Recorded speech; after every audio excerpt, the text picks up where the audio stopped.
be addressed to the Planning Commission, not to anyone else in the room. At this time, I ask that all cell phones, BlackBerrys, PDAs, or any other devices that might disrupt this meeting please either be placed in silent mode or turned off. Okay. Roll call. Excuse me. Mr. Evans. Here. Mr. Hudson. Here. Mr. Kempen. Here. Mr. Krent. Here. Mr. Sanzika. Mr. Shepke. Here. Mr. Schultz. Here. Mr. Stratt. Here. Mr. Tagle. Here. All right. Item number 2, approval of the agenda. Mr. Schultz? The agenda is prepared. Second? I'll second. All right. Mr. Krent? Mr. Hudson. Yes. Mr. Kempen. Yes. Mr. Krent. Yes. Mr. Shepke. Yes. Mr. Schultz. Yes. Mr. Stratt. Yes. Mr. Tagle. Yes. Mr. Evans. Yes. Item number 3, you've received copies of the minutes from October 9th regular meeting. Do I have a motion to approve, or is there discussion? Mr. Evans? I'll move to approve as published. I'll second. Mr. Krent? Mr. Kempen. Yes. Mr. Krent. Yes. Mr. Shepke. Yes. Mr. Schultz. Yes. Mr. Stratt. Yes. Mr. Tagle. Yes. Mr. Evans. Yes. Mr. Hudson. Yes. Item 4, public comment for items not on the agenda. Seeing no one in the public, we'll move on to item 5. And Mr. Stratt, do you have a report for the Zoning Board of Appeals? Unfortunately, due to health reasons, I was not able to attend, so I don't have a report for it. Okay. Item 6, Downtown Development Authority. Mr. Savana, do you have a report? I do not. Okay. Moving along. Give you a little more chance. How about item 7? Do you have a planning commission? We're getting more, we continue to get more applications for residential. Small, relatively small, there's not a lot, as we all know, there's not a lot of, 100-acre farmer fields left ready to be developed. But there are some smaller parcels, so we're going to have, in November, we're going to have, well, first of all, Beachview is going to be back to cluster resident. That's going to be back before us in November. But we're getting another one, Timbercrest Preserves, which is, I think, 14 units. So we're getting these 10, 11, 12 unit, 14 unit site condos, which I think continues to be a great sign that things are picking up. The commercial applications, it seems to be a bit of a lull getting ready for winter, but the residential, we still have a lot of people contacting us, and I think it's a good sign. Mr. Evans? I had a question. I noticed at the city council meeting last night, there, and I tried to look at it later on in the agenda. Is there a groundbreaking scheduled for the transit center? I believe it's in November. Will we be notified of that? I can. Please. Yeah. I'd like to. Yeah, and one more thing, I emailed, for those watching from home, I emailed the Planning Commission a link to our new Planning and Development portal, which in an effort to be kind of 24 hours a day, 7 days a week, provide information and be transparent, it's intended to inform residents and the public of ongoing projects, development applications. And if you go to our website, the planning page, on the right hand, there's a toolbar, and there's a map, an interactive map where you can click, hold the cursor over various parcels that are marked on the map. You can find out all kinds of information, who owns it and the zoning, and you can also download site plans and elevations. It's a pretty neat tool, and I think it's something that not a lot of communities have, and it just pushes us a little bit to the forefront in terms of what we offer our residents, and for very little cost. Is that true for the transit center too, then? Is that true for the transit center? You know what? That's a great point. I don't think I put that one on there. I'll put that one on there. Great. I forgot about that one. Thank you. Yeah, if you haven't had a chance to go to that link, it is very cool. Yeah, I was going to mention it at around the table, but I already responded to Brent by email, but it is absolutely outstanding. I mean, you roll over, and it's nice to see little colored dots, and you're going, oh, there are things happening in the city. And if you can come up with an idea to improve it, I mean, Mr. Krent sent me one within an hour that I sent the email, and we fixed the problem. I don't know if you go there. If you hit the mouse wrong, it would zoom out, and the planet Earth would be about this big. So I told Alex about it, and a couple hours later, it's fixed. So Good to hear. yeah. Are you having an opportunity to talk with the developers for these residential properties to try to at least inform them about some of the things we'd like to see them start to use? Yes. I always try to, Are they receptive? for the most part, we still got, I find a lot of the residential developers, they know what they know and they do what they do. So it's an education process, but I think that's a role where I think the planning commission for the one project we talked about that went to cluster, I think, that was an education, I think, for everybody, and he took it to heart, and he's going to come back with a layout I think you're gonna like. It was refreshing to see him consider and think about it and go ahead and do it instead of just saying, yeah, okay. Well, I think too, we also experienced that with the development on 16 Mile too, where the developer went back and continued to refine, and so, yeah, certainly can be a win-win. Any other comments, questions? All right, item number 8, zoning ordinance text amendment, file number ZOTA 244, miscellaneous zoning ordinance revisions. Mr. Sapna, who's? I'm going to pass it off to Ben, but I'm going to chime in and we'll kind of tag team this. I will say that we basically, after the last meeting, we came down to 3 issues, and since that time I also identified another issue that I really only had an opportunity to kind of put some information together today, but I'll put that up on there. It's pretty simple, but when we're done these 3, I'll put up a 4th. Take it away, Ben. Okay, thank you. So as the Planning Commission should be well aware, this is now I guess to be the 3rd time this has been in front of you, and really at this point we're down to 3 kind of issues to discuss, and then included in that I've included all the ordinance language for consideration.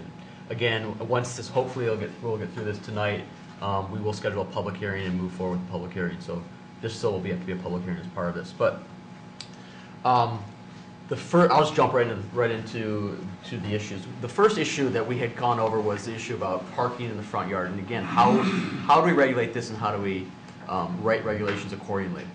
At the last Planning Commission meeting, we gave you 3 options. When it came down to it, the real intent of the Planning Commission was really to regulate the total number of spaces allowed, but again, allow flexibility in terms of where those parkings are allowed to be located, not necessarily in front of the building, but in the front yard, etc. What we kind of landed upon was this kind of carrot and stick approach, as I call it, which basically says that no more than 50% of a site's required parking may be located in a front yard. The remaining of that 50% has to be either inside of the building or behind the building. And when we're talking about this 50% of a site's required parking, that's based on the required parking for the building. So if the building is required 20 spaces, only 10 of those spaces can be in front of the building. Now, if the applicant is required 20 spaces, but they decide to do 25 spaces or 30 spaces, they're still only allowed to do 10 spaces in front of the building. That above and beyond that has to still be in the side of the building or behind the building.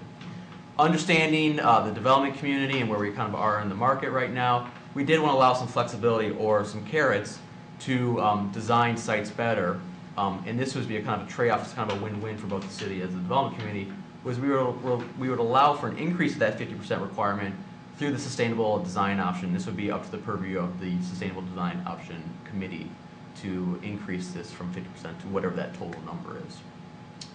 There was some concern expressed either at the meeting or after the meeting in regards to landscaping provisions. We just want to reiterate that sites that are adjacent to, parking lots that are adjacent to a public right-of-way still are required to do screening. And this is a 10-foot landscape green belt, which includes the use of landscaping and deciduous trees, as well as a need to install either a berm, a wall, or landscaping screening to screen parking lots adjacent to a public right-of-way. In addition to those requirements, sites still have to meet the 20% overall site landscaping. Now, that doesn't necessarily mean it's going to be in the front yard, but there is that still 20% requirement for overall sites. So moving to the, yes. I have just one question. Yeah. What happens in the case of corner lots? Corner lots typically have There's 2 front yards. 2 front yards, right? And so again, they would be required. That would count for their parking for both. They would have 2 front yard requirements, and so they can only park 50%. So in this case that you were just talking about, where Yep. they could put 10 in Yep. front of each side. Well, and again, the corner lots, typically with a corner lot, you want the building to be close to one side or the other. And so this again would encourage buildings to be placed closer to the street so they can get more parking in the rear of the building, the side of the building. So again, it would push buildings up closer if they're limited in terms of the parking they can have in front of the building. And just a question on the screening. Are we talking about only the screening as it relates to adjacent to the front right away or the front street, or are we also asking for screening on the sides? There are two requirements. One is there is a core requirement for screening adjacent to a public right-of-way. There's also a transition screen that's required if you have separate land uses. So if it's commercial next to residential, you still have to screen. So there's two screening requirements. I'm looking at just looking at a corner lot where you're actually seeing the car, let's say on the side of the car as well as the front of the car. I frankly would like to see it so it's screened all the way around so that you don't see it as you drive by, if it's not a corner lot, or if it's a corner lot as you actually see it. Doesn't the corner lot become another front that You'd have requires two fronts. screening? If you have So parking you'd on, have to put if you have 20 park, feet of screening? well, if you have parking on if it's a corner lot, and you have parking on in front of the building on both rights of way, you'd have to screen both rights of way. Now, Okay. if you had if it's a corner lot and you only had parking on one of the right of ways, you'd only have to screen that right of way. The other Yeah. right of way would be the building, it would be landscaping, it would be something else other than parking. That's where I'm concerned with is, I'll give you an example. We want the building to be as close as possible to the right of the one corner lot. And the parking, of course, is on the, let's say, on the right-hand side. And you can see it, but yet at the same time, it's not going to be a requirement. I'm just saying, I think that I would like to see all, that's my personal opinion, obviously. I don't know about the board. Well, in addition, the only caveat I'd add to that is in addition to all the screening requirements, there is parking lot landscaping requirements too, which is every 8 spaces, there's some requirements too. So you're gonna get a little additional landscaping through that. Yeah, but you're defining landscaping separate from screening. Screening is in the landscape ordinance, so I understand that, but you're defining it separately. You're saying that the screening is either through a berm, raised berm, etc. Not landscaping being trees, right? you have both. You have both. You have a 10-foot landscape green belt, and within that requirement, you have requirements for tree plantings within that 10-foot based on your linear frontage. In addition to that, you are also required to do a berm or landscaping Yeah. screening. My only point is wrapping it around the car fence. Maybe I'm. I get it. Well, let me, if I may, it says right clearly in the language, is install a berm or landscaping to screen parking lots adjacent to public right-of-way. So that, it's adjacent to the public right-of-way on the other corner, on a corner lot. So there's got to be screening on both sides, because it says right there, adjacent to public right-of-ways. So it's got to be screened, the sides of the cars and the front of the cars. I think what Tom's talking about is if you have a driveway at the south edge of the property and the cars are parked to the north of the driveway, as you're coming north on the road to turn in, you can see the sides of the cars. I think what he's concerned about is seeing the sides of the cars in addition to the front of the cars adjacent to the right-of-way. Right. How is that gonna work, that 50%, if you have truck deliveries that have to make drop-offs and that behind the building, and you're on a limited lot, and you have to have some kind of availability for a truck to loop the building, make their, discharge their product, and then leave, there might not be enough room. Yeah. Well, I'll say a couple things. One is we currently don't allow parking in the front yard, so they're dealing with this issue in much greater effect now. Okay. Second of all, we don't typically, when Brent and I meet with the applicants, we do not require loading spaces, dedicated loading spaces. What we typically require now is most of the times, most of these truck deliveries are done after hours, and so they typically just pull into the parking lot and unload at that point. So they're not necessarily the need for dedicated loading areas. They simply use drive aisles within the parking lot. So the need for loading in this day and age is less than it was previously. I can understand that in a lot of cases, but like in party stores and some of your party and convenience stores, they get their deliveries when the vendors get there, so, I mean, maybe they can be arranged. I'm not in the business, so I really don't know. So I just wanted your expertise on it. We typically require them to show us that the turning radius works, whatever plan they come up with. Like Ben said, it's not necessarily one size fits all. It really depends on the kind of the like you said, the approach. Like some places will say we absolutely never take deliveries during business hours. It's before or it's after. But like you said, sometimes they show up throughout the day. It really kind of depends. And so we take that approach in site design and making sure it's going to work.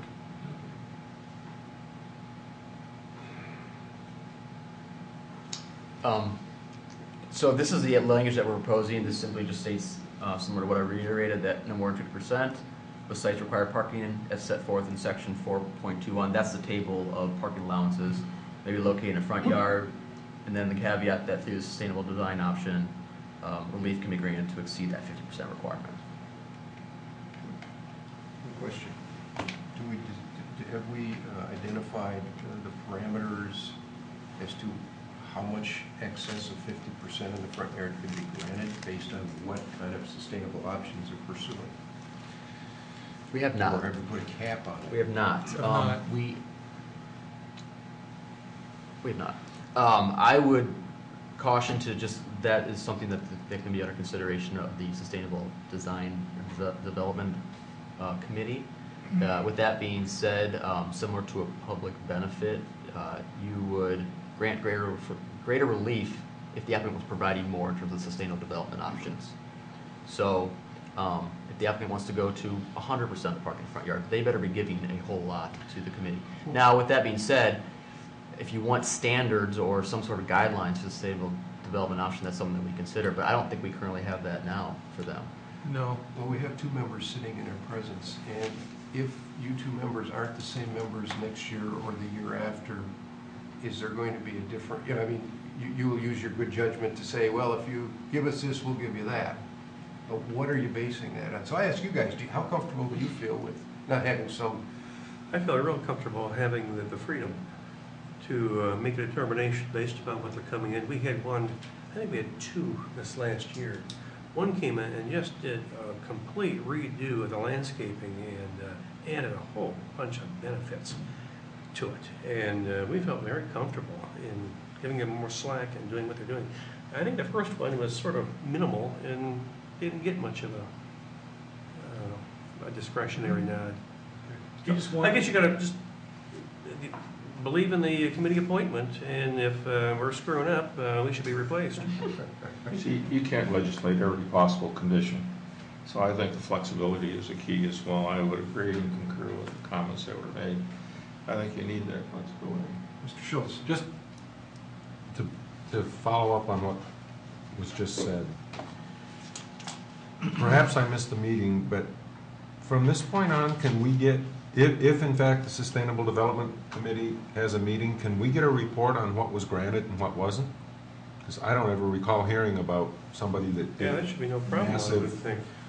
Sure, I think I think you must have missed one of the meeting where I did verbalize one kind of a pretty high degree of detail about what we talked about. But I can certainly give you something written. I can email something to everybody, and I can actually. I think we've had 3 in the last year, and we can summarize all 3 of those. That's a good point. I'll do that.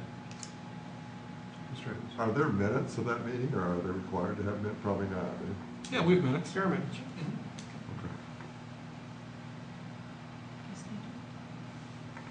We're a real committee. I was just curious, maybe if you already do minutes. I know you're kidding. Yeah, You could just forward those to us. yeah, the agendas and the minutes are available online for those listening at home. Okay. But what we can do is I'll send you links and/or additional information so it's clear to everybody. Right. Okay? Well, and again, if I could just add, I think as Tom gives a ZBA report, or you give a downtown development report, just a snapshot. That's probably a good idea, John. In, Summary. The only caveat I add to that is, unlike a zoning board or DDA, you'll actually see the site plans for these as well, because you're going to be approving site plans, so you'll know basically what the relief is that they're requesting. Unless it's administrative approval, like it's, a lot of these were in the IB district where it's administrative site plan review, like, that's why it's kind of like these mystery projects, because they've all been IB districts, surrounded by IB, so it's been administrative site plan approval, which has worked out well because we at least have 2 planning commissioners who are kind of involved in that, even though it's administrative, so that's been a nice little kind of twist to it. And can I get for one of the projects, the owner has indicated that he'd be willing to let the planning commission do a tour of the building. If that's something the planning commission would be interested in, we could do Is that that. the one we approved, all those improvements? The one on 966 Livernois, O'Brien Construction, really cool project. He did an absolutely gorgeous job with that building. He sure did, and I think He should get some kind of an award from the Yeah. chamber or somebody, because he did a beautiful job. Well, with he that impressed the building. committee. he's on the best of Troy list. He's very sharp.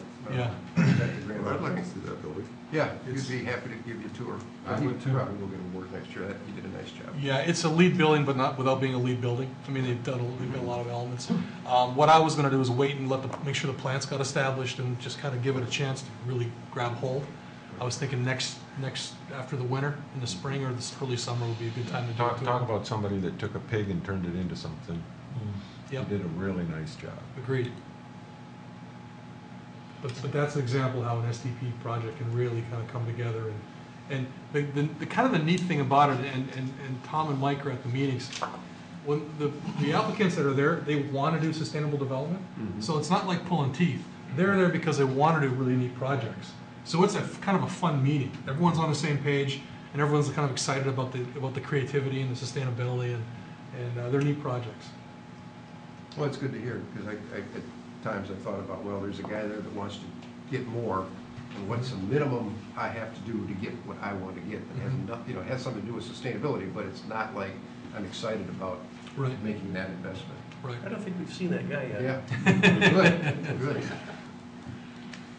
Carlisle, would you like to continue?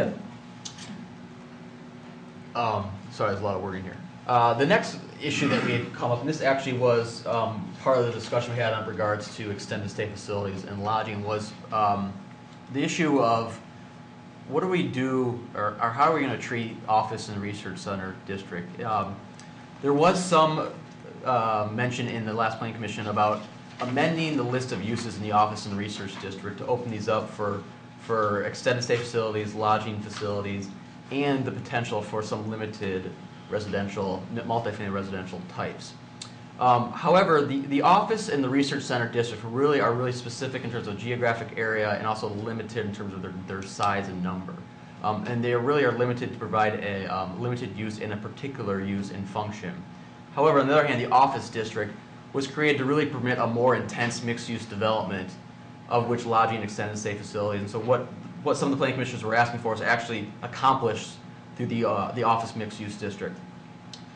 All that being said, we understand that it is a desire of the city to have more mixed-use development, to reoccupy buildings, to reduce the vacancy rate, and be responsive to the current economic conditions. So we're not saying that we should completely shut the door about looking at the office and research center district at this time.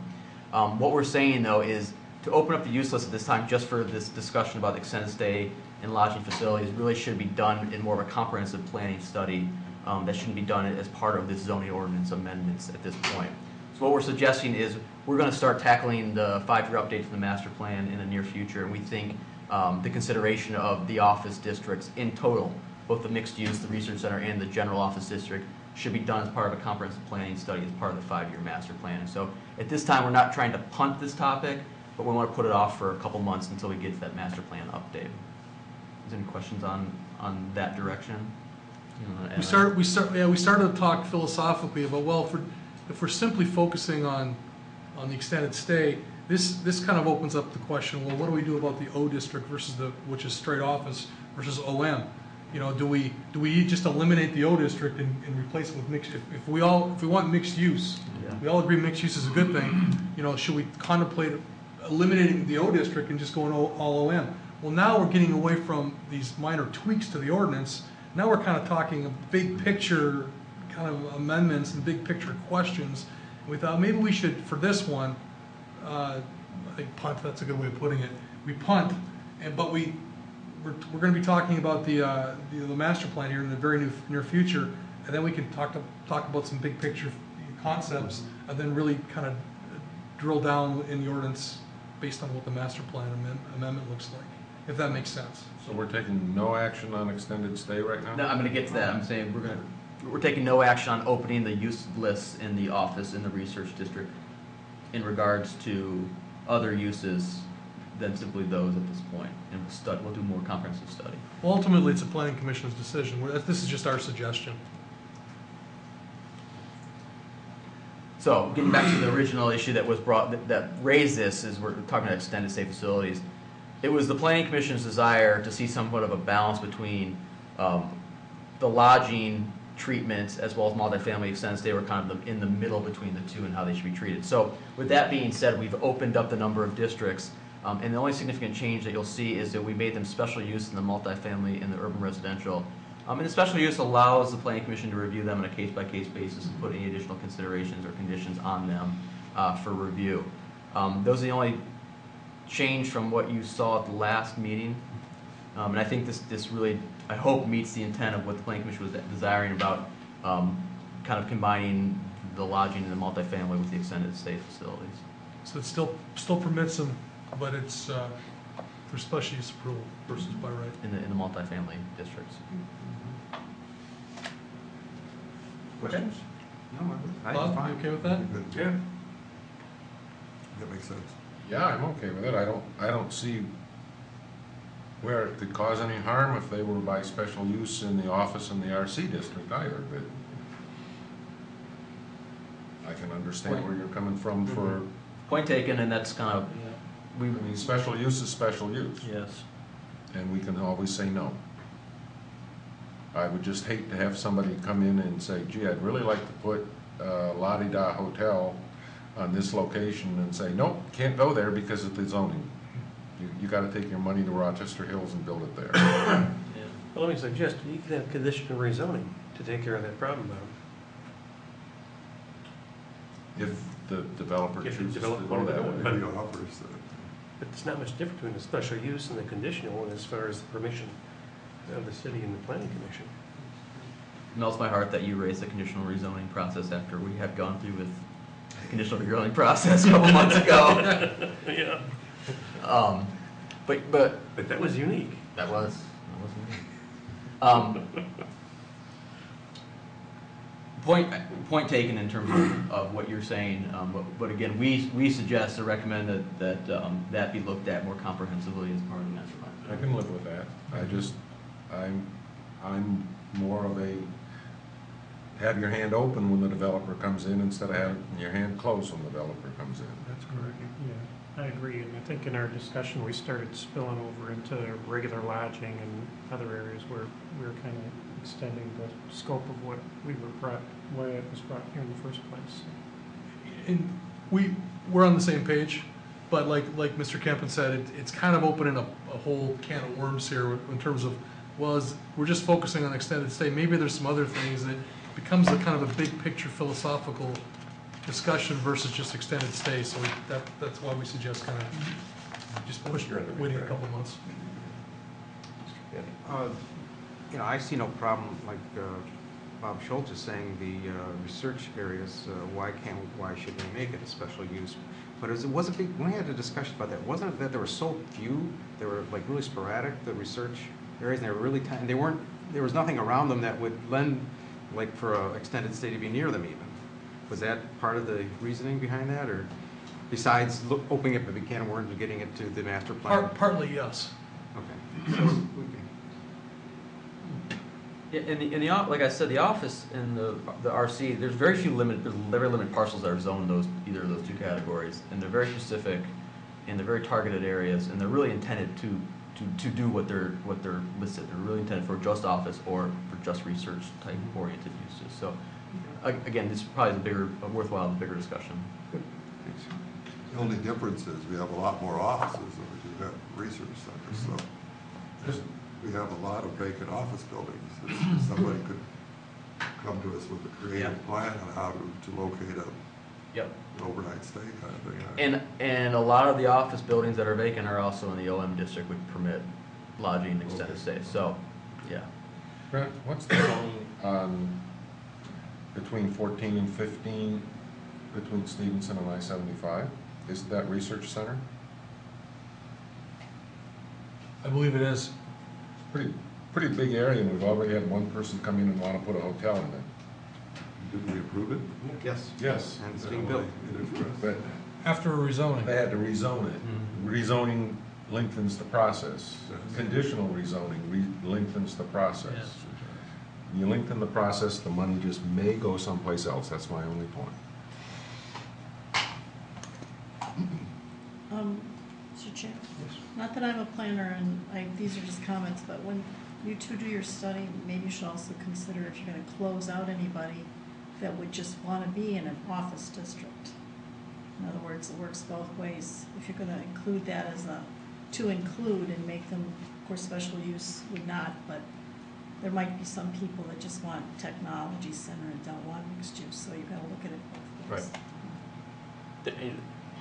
And I think that's why the office district was created, because there is some protection of those just office uses, in order to remain just office and surrounded by just office. So, point taken there too, is that that's something that we'll consider. Are we okay to move on? Yes. And the last one was raised, was dealing with automobile dealership, and how do we deal with that? And one of the issues that was discussed was actually having a spacing requirement, where you didn't allow automobile dealerships within a certain distance of each other. This is more typically done, or really only done, with adult use type businesses, and that's done because there's a lot of secondary studies done and indications that they do have some negative effects upon surrounding property values, etc. So before we started going down the avenue of writing language in regards to the separation for automobile dealerships, we really wanted to lean on the city attorney's office to kind of do some case studies for us, since we worked on a lot of these. I think you're absolutely correct with that. I was all for spacing, but I forgot the reason why we could do it in an adult setting. And I don't think we can prove by a set of facts to justify separating used cars from one another. Yeah, well, that's why I would, if Ms. Lancaster would kind of expound upon what she's found upon and kind of express her feelings on this.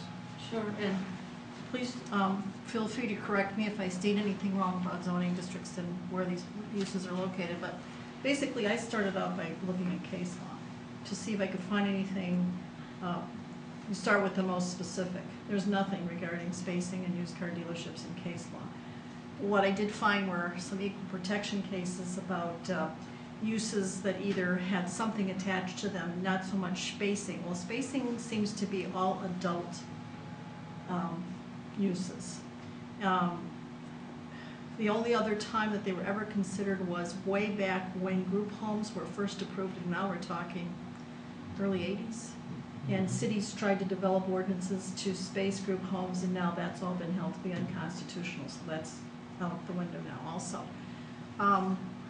What I did find were some similar cases where someone was given a requirement that was different than everyone else within a specific district, for instance, business.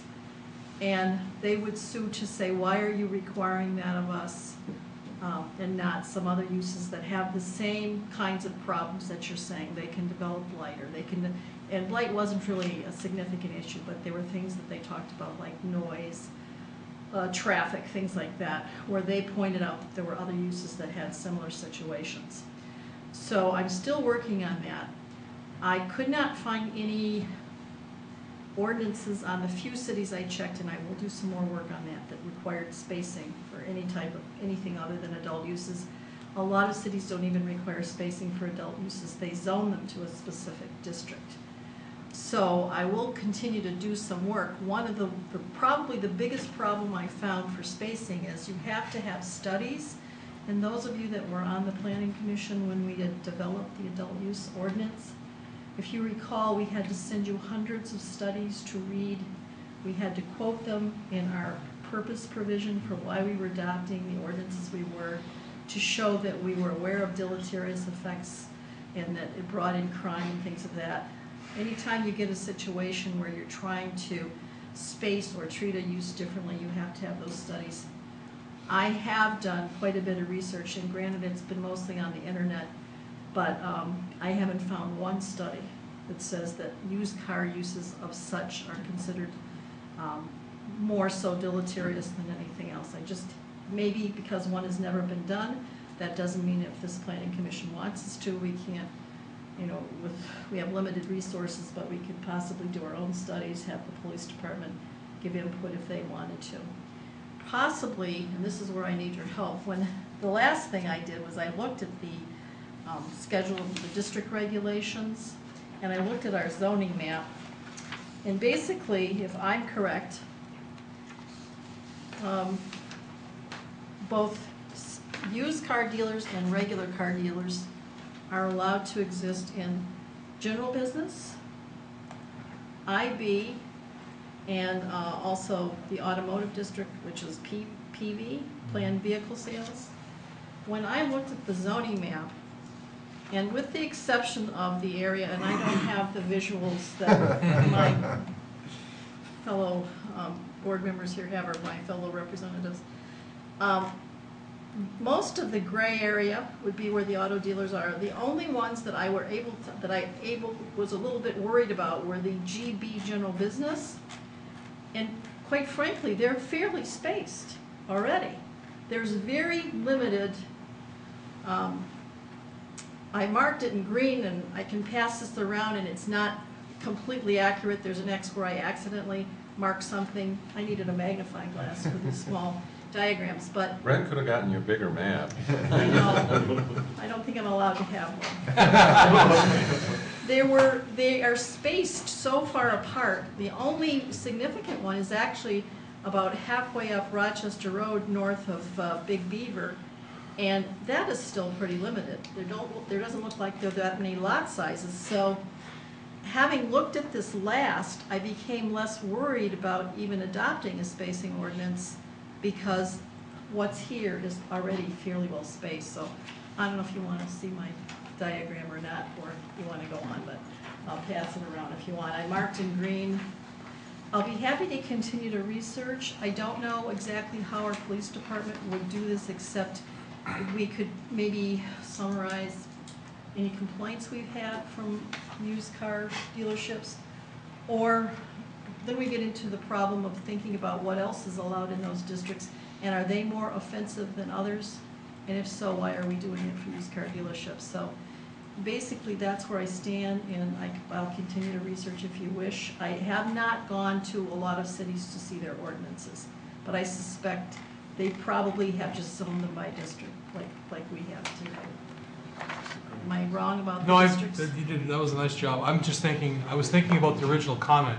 I think Mr. Schultz raised it, and it was an interesting take. I believe the concern was major thoroughfares. I believe that was the concern. So I don't think that the issue. First of all, that was awesome research. I don't think the issue is so much. Let's say I'll just pick a street randomly, Heidi, which is an industrial street that intersects Maple Road, goes north-south. Let's say there's a lot of vacant buildings. I don't know if there are on Heidi, and we start to get a dealership and another dealership. We have a concentration of used car dealerships on a Heidi. That's not a major thoroughfare. That's an industrial subdivision. I don't know if the Planning Commission would be as concerned on Heidi as they would if it was on Maple Road or on John R. or another major thoroughfare. I don't believe you're going to see people selling used cars on other than major thoroughfares. Heidi doesn't get enough traffic to sell very many cars. And we have one used car operation already, and I believe the language calls for the fact that there can be no for sale cars displayed in the front yard of the building, and no sign and no flags. And I could have code enforcement at this business every single time I drive down that road, because they obviously have just decided to blatantly ignore the ordinances of the city of Troy. Because I got to where I was tired of calling the code enforcement officer about it and just gave up, because obviously there's nothing punitive against the business sufficient for them to start playing by the rules. Well, we could talk offline about that, but regarding, I mean, I'm thinking in terms of, you know, if there is a industrial street that develops kind of a niche, maybe there would be enough of a critical mass A used of car motor businesses, mall? a used car motor mall, where there's enough of a critical mass where it's worthwhile for someone to get out and word gets out. Maybe it's branded with some signage or some, you know, some landscaping or some design considerations. Maybe they paint the buildings the same color, they do neons, you know, I'm just, you know, maybe they create a place, and maybe it becomes a popular place, and it draws people from other communities, and it becomes, kind of gets a toehold and starts to, I don't think that's necessarily a bad thing.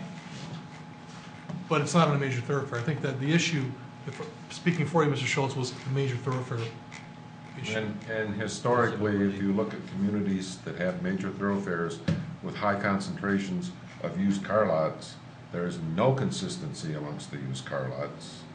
Most of them still have the strings of lights that just screw into a socket and banners everywhere.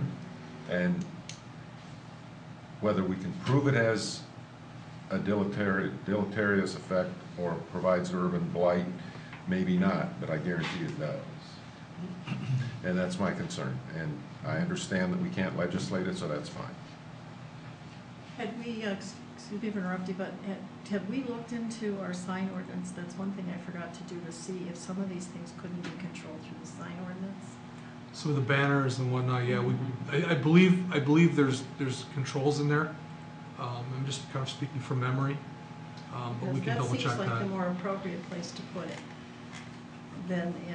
because anybody that puts out any kind of display is something that should attract our attention, and we should not allow it. So it seems like it would be in the sign ordinance, which shows our flags and other things. Yeah, I think, and I don't believe there's limitations on the American flag.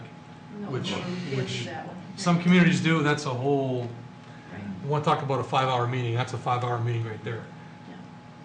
But I do think we can control some logo signs, that are flags, because that is one of the things they do. I've seen them where they put flags in every car, and for years, people enforced that, cities enforced it until someone came up with the idea, let's make them American flags, and they put American flag on every car, and then nobody wanted to touch that one. Right. We have a dealership on Maple Lawn that probably runs, the day I took pictures, there were probably 100 little American flags all along the curb in the right-of-way. And I'm going, well, technically, putting them in the right-of-way, they're liable to get snatched up because putting anything in the right-of-way isn't in their control. We can look into that aspect of it too. Yeah, see what's going on with that. The display of the flag of the United States of America shall not be regulated by this chapter. So not to pick on a car dealership, but if a car dealership wanted to put a 10-foot by 20-foot American flag every 20 feet, they could.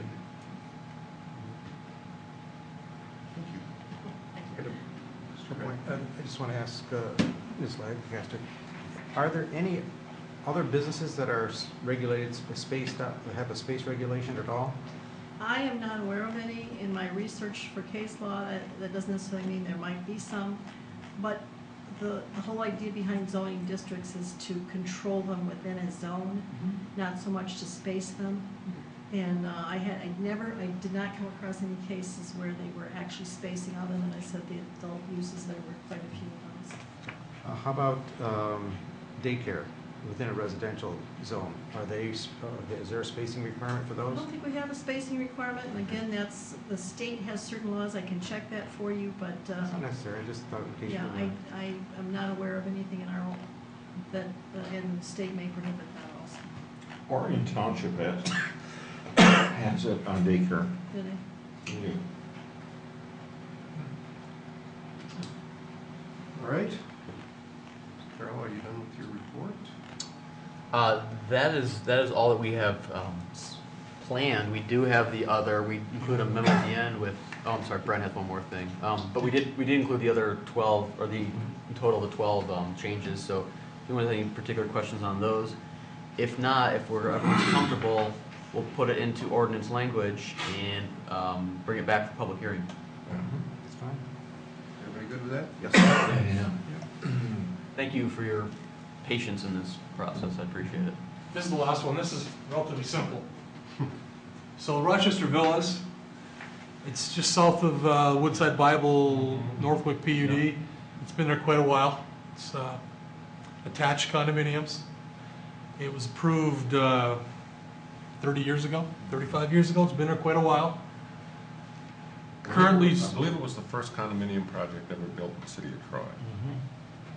currently zoned, you can't see it. Yeah, there it is. R1D, one family detached. In the back is zoned EP, environmental protection. That's current. So R1D, one family detached. Those are attached units. It was previously zoned EP on the back, R1, CR1 clustering where they were allowed to be attached. When we changed the zoning map, we made a boo-boo. This should have been zoned RT. For whatever reason, and I don't know the reason, this slipped through the cracks. The way that I found this out was I got a zoning verification request from HUD, or actually by another company, because it was a HUD deal. And they said, is this legal non-conforming use? And I said, unfortunately, yes. Right now it is, because the zoning, the zoning does not allow attached uses. So what I'm suggesting we do is change the zoning of that parcel, the front parcel that's developed, from R1D, one family detached, to RT, which allows two-family and multifamily, one family attached. It is critically important that we do this as expeditiously as possible, because right now, to get financing on a condominium, you virtually have to be FHA certified, and FHA will not certify that property. And I called the person requesting the letter. I said, your timing's actually, it's unfortunate this happened. The timing's actually good, because I've got a planning commission meeting next Tuesday, and I will bring this to planning commission and float this by them. And How quickly can we get the notice? So, well, we'll have the, and I talked to them and said that I'll be more than willing to handle it with the banks and everything. So I think we're in pretty good shape here for our planning commission public hearing. We're pretty well ready to go. So, we'll do this as quickly as we can. Does that sound okay? Good catch. Yeah. Okay. So, good. That's it. Any other questions or comments for our staff or consultants? All right, item number 9, public comments. For items on the agenda, again, no one showed up, so we'll move on to planning commission comment number 10. Item number 10, Mr. Shefke, would you like to lead us off tonight? Again, on the sidewalk abatements, has there been any more communication and talk on if they're going to be, put in the lap of the planning commissioner, if they're going to stay on the traffic committee? And the biggest thing when I was on the traffic committee, I found when abatements were granted, they were never revisited, or if they were denied, there was limited enforcement. I've scheduled a meeting, and Lori's been off. I believe it was for the 30th of October. It was the earliest I could get everyone's kind of schedules coordinated. So we haven't had time to discuss it. It's going to be an interesting conversation, because I know that engineering is more than happy to pass it off. I've got some concerns. I don't want to get into the discussion right now. We can. My concerns are. Well, I guess I'm going to get into it because I'm about to say it. And I'm not an attorney. That's why I wanted to have Sue and or Alan and Lori kind of all in the room.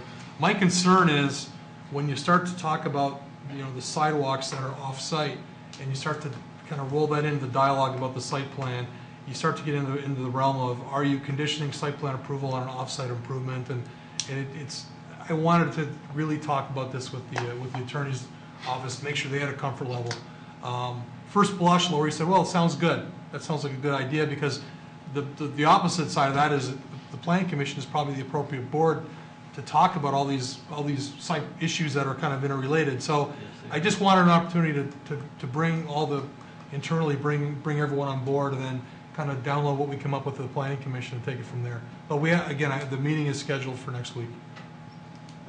Because I really hadn't thought that much about it till Mr. Schultz here brought it up, and I think that some of the problems that have transpired in the past could, because we have to look at the overall picture, it could be a benefit or it can be a boondoggle, and I think it needs to be considered very carefully. Mr. Schultz? Nothing. Pimpin? I do have one request. I would like a zoning map, kind of large size. I know over in the other room we have a large size map, but it doesn't have the zoning on it. A hard copy? A hard copy. Would everyone like one? That'll be $350. Take it out of my check. I received one when I became a member, Yeah. along with the ordinances and the master plan, hard copies. I received all that as one packet. And I would like to request one for Susan as well. Thank you. I really appreciate it. My We'll give eyes are everyone- getting bad as enough as it I is. think there's a lot of merit in having a hard copy of the zoning map, so I'll give everyone an up-to-date zoning district map.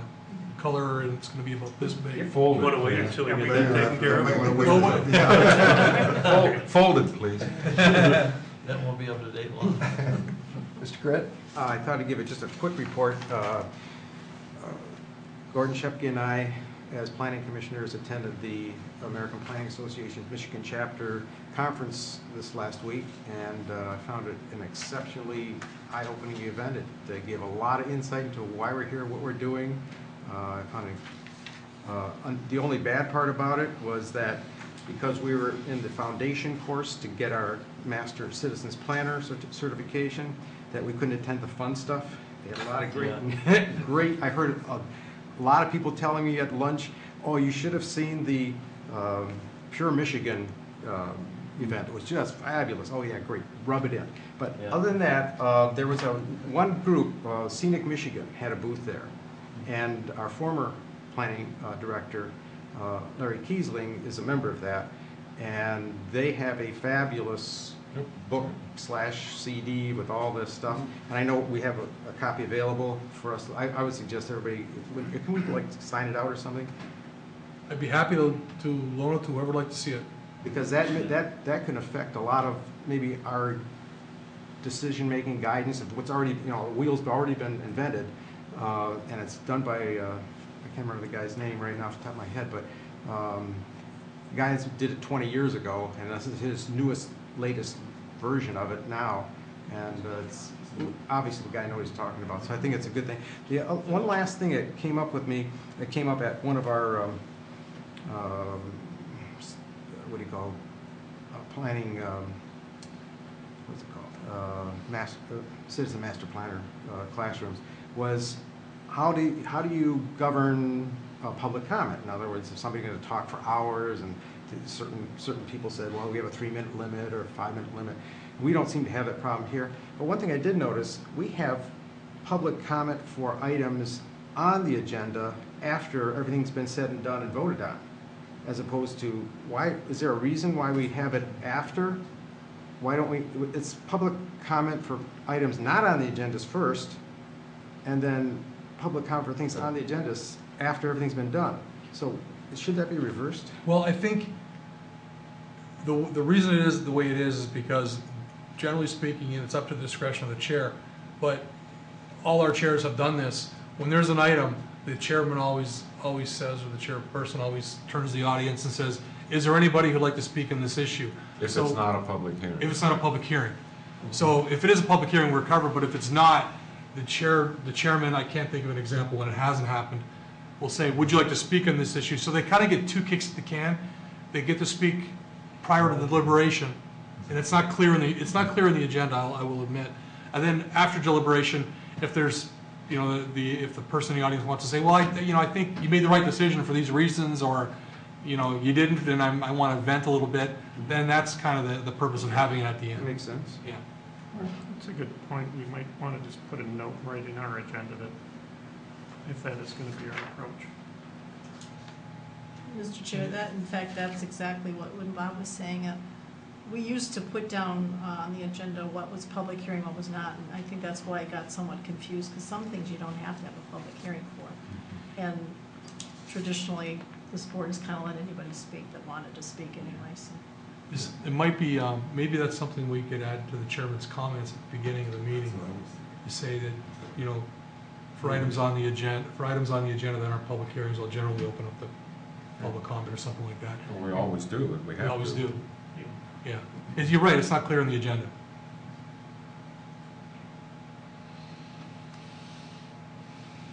Mr. Stratt? No comment. Nothing. Nothing? No comment. Nothing? Mr. Carlisle? I also attended the conference. Did you go to the better? I went to the fun ones.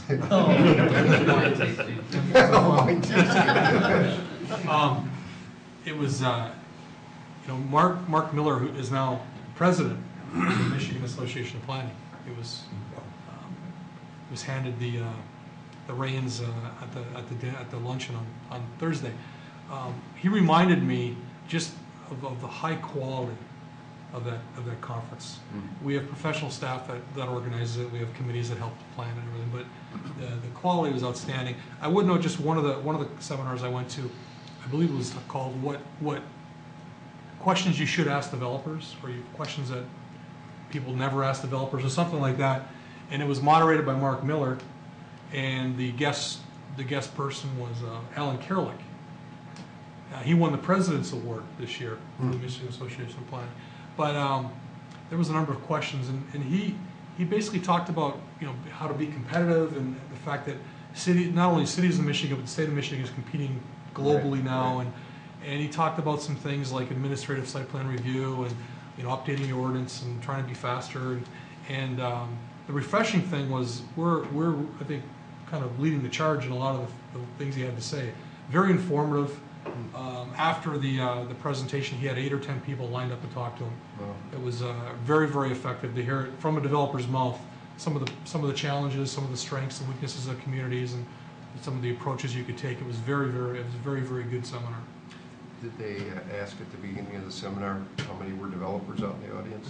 The reason I'm asking is how many heard about what's happening here in the city as far as... I don't believe they did. Okay. Yeah. Well, thank you. Could I just do one follow-up?